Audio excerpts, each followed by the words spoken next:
11th, 1965, 21-year-old Marquette Fry and his brother were pulled over on 116th Street and Avalon Boulevard in the Watts neighborhood of Los Angeles for alleged reckless driving. A crowd began to gather as Fry failed sobriety tests and police attempted to tow his car. Marquette's mother, Rena Fry, emerged from the crowd to find her son resisting arrest and one of the California Highway Patrol officers withdrawing his firearm, to which Miss Fry jumped onto the officer's back without hesitation, causing the crowd to begin cheering. As CHP officers arrested all three of the Frys, the surrounding crowd became enraged by the family's arrest and began protesting as the police cars drove away.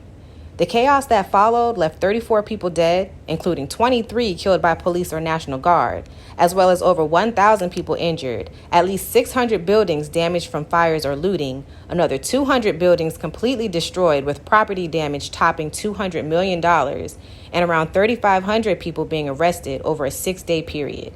The Watts riots in August 1965 were among the bloodiest, costliest, and most analyzed uprisings of the notoriously unsettled mid-1960s.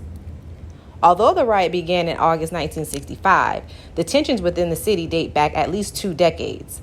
Following World War II, over 500,000 African Americans migrated to West Coast cities in hopes of escaping racism and discrimination. However, they inevitably found both on the West Side as well.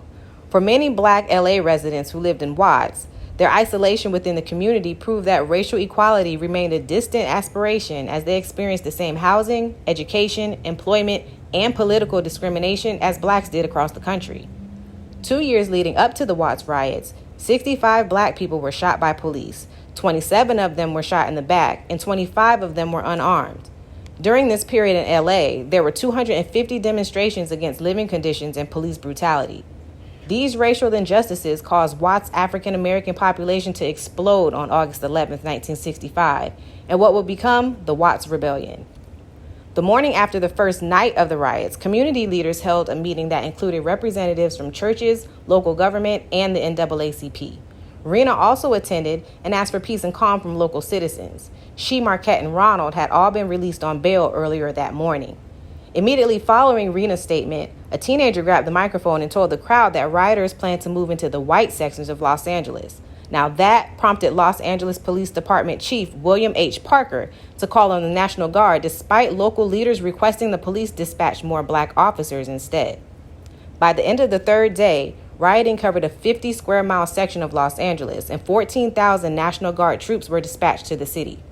Police Commissioner Parker reportedly called rioters monkeys in a zoo and implied that Muslims were infiltrating and agitating the violence. In the early morning of the final day of the riots, police commenced a shootout outside of a mosque, arrested the worshipers inside, then ransacked the building next door and tear-gassed the sewers to prevent anyone from escaping. Fires destroyed the mosque, and the Muslim community accused police of using the riots as an excuse to destroy their place of worship. Most of the 34 dead from the riot were Black citizens. 2 policemen and 1 firefighter were among the casualties, and 26 deaths, the result of LAPD or National Guardsmen, were deemed justifiable homicides. There was little follow-up, but a new era of local activism emerged in Watts. Reformed street gang members who joined with the Black Panther Party to rebuild and monitor police interactions with citizens in the community. Marquette Fry was haunted mentally and physically following the 1965 riots that many naysayers have placed on his shoulders. He was under police and federal authority surveillance and was arrested for a variety of crimes over years afterward. Marquette remained part of the community and adamantly warned children and young adults of the dangers of drinking, drugs, and gangs. He passed away from pneumonia on Christmas Eve, 1986, at the age of 42. And if you didn't know, now you know.